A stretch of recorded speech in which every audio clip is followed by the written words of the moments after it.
ये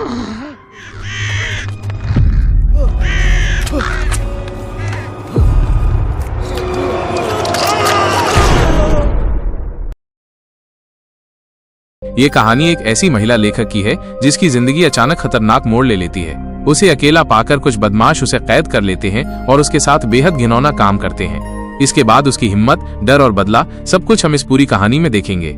कहानी की शुरुआत होती है जेनिफर से। वो एक जानी मानी नॉवल राइटर है, लेकिन इस बार उसने अपनी नई किताब लिखने के लिए एकदम अलग माहौल चुना है। शहर की हलचल से दूर एक सुनसान और शांत इलाका, जहाँ केवल जंगल की सरसराहट और पक्षियों की आवाजें हों। वो सबसे पहले एक छोटे से लोकल स्टोर में जाती है, जहां उसकी मुलाकात होती है अर्ल से, एक अधेड़ उम्र का आदमी जो उस केबिन का मालिक है जिसमें जेनिफर को रहना है। अर्ल उसे चाबी देता है और नक्शे पर रास्ता दिखाते हुए कहता है, यहाँ रातें बहुत शांत होती हैं, लेकिन सावधान रहना, जंगल में अजीब लोग भी आते जाते रहते हैं। जेनिफर हल्की मुस्कान देती है और गाड़ी में बैठकर आगे बढ़ती है। कुछ ही देर बाद वो पेट्रोल भरवाने के लिए रुकती है। वहां एंडी और स्टैनले नाम के दो आदमी खड़े हैं जो बिना पलक झपकाए उसे घूर रहे हैं। उनकी निगाहें उसे असहज कर देती हैं। तभी वहां जॉनी आता है, पंप का वर्कर, और हंसते हुए पूछता है, नई हो यहाँ, कहाँ ठहरी हो? जेनिफर बताती है कि वो पास के केबिन में रहेगी।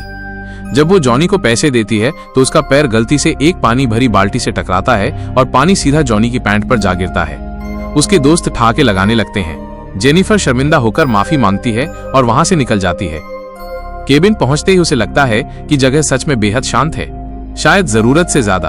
केबिन के चारों तरफ घना जंगल और अंदर पुरानी लकड़ी की खुशबू। वो अपना लैपटॉप सेट करती है और लिखना शुरू कर देती है, लेकिन देर रात फोन पर अपने दोस्त से बात करते हुए उसे अंदर से हल्की सी आवाज सुनाई देती है, जैसे कोई धीरे से दरवाजा खोल रहा हो। वो सावधानी से वहां जाती है और देखती है कि एक कमरा आधा खुला है। अंदर झांकती है तो पुराने औजारों के साथ एक छोटा डिब्बा रखा है जिस पर खतरनाक चिन्ह बना है, जहरीला पाउडर। वो जल्दी से दरवाजा बंद कर देती है। थोड़ी देर बाद वो लिखते समय गलती से बियर का गिलास गिरा देती है। कपड़े धोने के लिए जाती है और तभी उसकी नजर खिड़की पर पड़ती है। बाहर अंधेरे में एक परछाई खड़ी है जो उसे देख रही है। अगली सुबह वो जॉगिंग करते हुए जंगल में और अंदर चली जाती है और एक जर्जर पुराना मकान देखती है। दरवाजा खुला है लेकिन अंदर कोई नहीं। वहां का माहौल उसे बेचैन कर देता है, तो वो लौट आती है। केबिन पहुंचकर नल खोलती है पर पानी नहीं आता। वो मदद के लिए फोन करती है और थोड़ी देर में मैथ्यू आता है, एक सीधा साधा शर्मीला आदमी। वो पाइप ठीक कर देता है तो जेनिफर खुश होकर उसके गाल पर चुंबन देती है।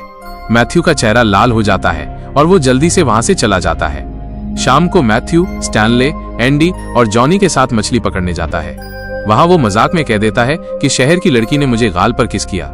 ये सुनकर जॉनी का चेहरा गंभीर हो जाता है। स्टैनले अपना कैमरा निकाल कर दिखाता है जेनिफर की एक वीडियो जो उसने खिड़की से बनाई थी। जॉनी की आंखों में एक खतरनाक चमक आ जाती है। वो हंसते हुए कहता है, आज रात मैं उसे सबक सिखाऊंगा। रात को जेनिफर के दरवाजे पर हल्की सी खटखटाहट होती है। वो खोलती है तो वहां एक मरी हुई चिड़िया पड़ी है। वो घबरा जाती है, जल्दी से अंदर आ जाती है, लेकिन उसकी नजर लैपटॉप पर जाती है जहां उन आदमियों की तस्वीरें खुली हैं। तभी दरवाजा खुलता है और वे तीनों अंदर आ जाते हैं। जेनिफर डरते डरते कहती है कि उसका बॉयफ्रेंड आने वाला है, लेकिन जॉनी हंसकर कहता है, मुझे पता है तेरा कोई बॉयफ्रेंड नहीं। वो शराब की बोतल पकड़ाता है और कहता है कि पी ले वरना अच्छा नहीं होगा। मजबूरी में जेनिफर पी लेती है, लेकिन वे फिर भी नहीं जाते। जॉनी बेसबॉल बैट उसके मुंह में लगाता है, बंदूक निकालता है और अपमानित करता है। मैथ्यू मुंह फेर लेता है। एंडी उसके मुंह में बोतल डालने लगता है। तभी जेनिफर जोर से धक्का देकर बैग से स्प्रे निकालती है और स्टैनले की आंखों में मार देती है। वो मौका पाकर वहां से भाग निकलती। जेनिफर नंगे पांव जंगल के बीच से हांफते हुए भाग रही थी।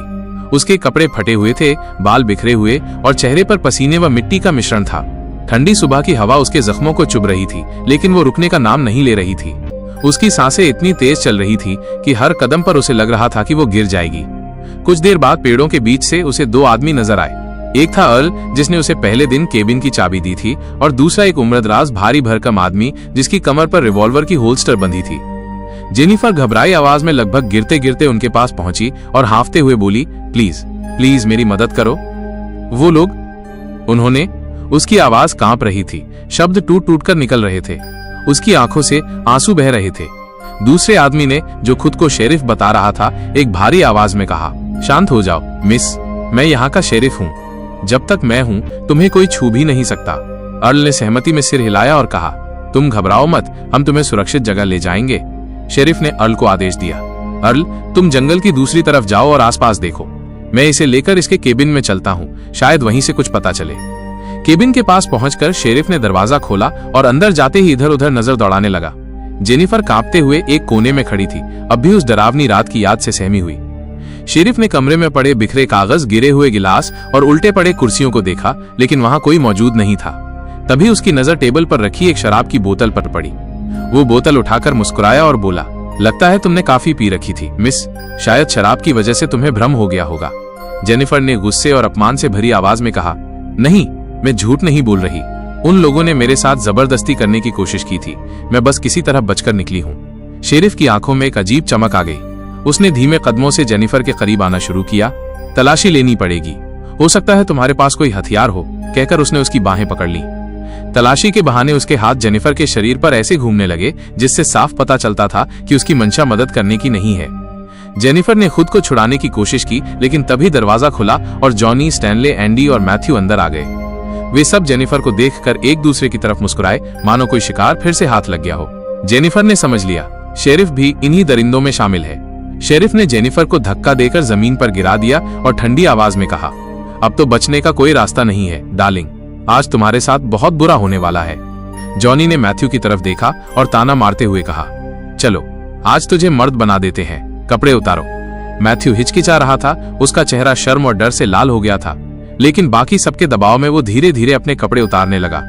जेनिफर दर्द और अपमान से तड़प उठी, उसकी चीखें पूरे केबिन में गूंजने लगीं, लेकिन ये चीखें बाहर जंगल में सिर्फ ठंडी हवा में खो रही थी। इसी बीच शेरिफ का फोन बजा। स्क्रीन पर उसकी बेटी एंजल का नाम चमक रहा था। उसने फोन उठाया और जैसे ही बेटी की मासूम आवाज आई, डैड आज जल्दी आना, मुझे तुम्हें कुछ बताना है। शेरिफ ने अपना चेहरा सामान्य करने की कोशिश की और बोला, हाँ प्रिंसेस, पापा आज जल्दी आएंगे।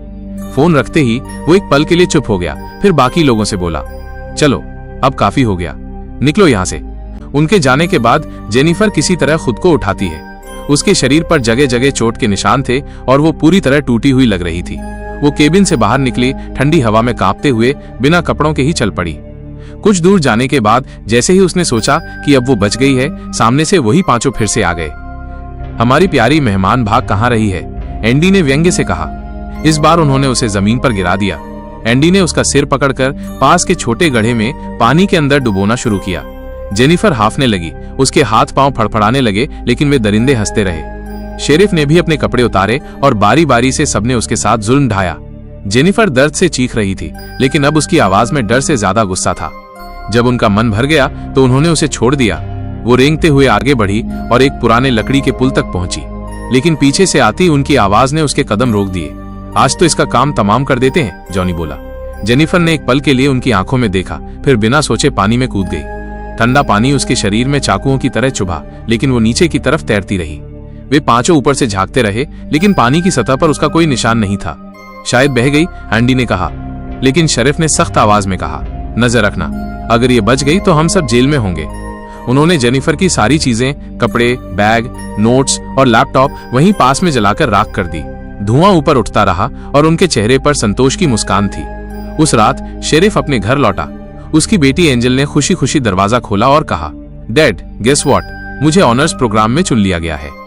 शेरिफ ने मुस्कुराकर उसे गले लगाया, मानो वो एक आदर्श पिता हो, लेकिन उसकी आंखों में अब भी दोपहर का वो दरिंदीपन झलक रहा था। अगली सुबह का धुंधला सा मौसम था। जंगल की ठंडी हवा में अजीब सी खामोशी फैली हुई थी। शेरिफ अपनी कार से धीरे धीरे अर्ल के केबिन की तरफ बढ़ता है। रास्ते में उसकी आंखें बार बार पेड़ों के बीच झांक रही थी, जैसे वो किसी अनजानी निगाह को महसूस कर रहा हो। अर्ल बाहर बरामदे में बैठा पाइप पी रहा था। शेरिफ कार से उतरकर चुपचाप उसके पास आता है और उसकी केबिन की चाबी मेज पर रख देता है। अर्ल भौहें सिकोड़कर पूछता है, वो लड़की जेनिफर, क्या वो यहाँ से चली गई? शेरिफ अजीब सा हल्का सा मुस्कुराता है, लेकिन उसकी आंखों में झूठ साफ झलक रहा था। हाँ, चली गई, उसे यहाँ रहना पसंद नहीं आया। अर्ल बस एक लंबा कश खींचता है, पर उसकी नजरों में शक उतर आया था। अगले सीन में हम देखते हैं कि वे सारे दरिंदे, शेरिफ, जॉनी, एंडी, स्टैनले और मैथ्यू जंगल के अलग अलग हिस्सों में बिखरे हुए हैं, मानो किसी जंगली जानवर का पीछा कर रहे हों। उनकी आंखें बेचैनी से इधर उधर घूम रही हैं, लेकिन जेनिफर कहीं नहीं मिलती। पत्तों की सरसराहट और दूर से आती कौओं की आवाज माहौल को और डरावना बना देती है। मैथ्यू बाकी सबसे थोड़ा दूर खड़ा जमीन पर पड़े सूखे पत्तों को घूर रहा था।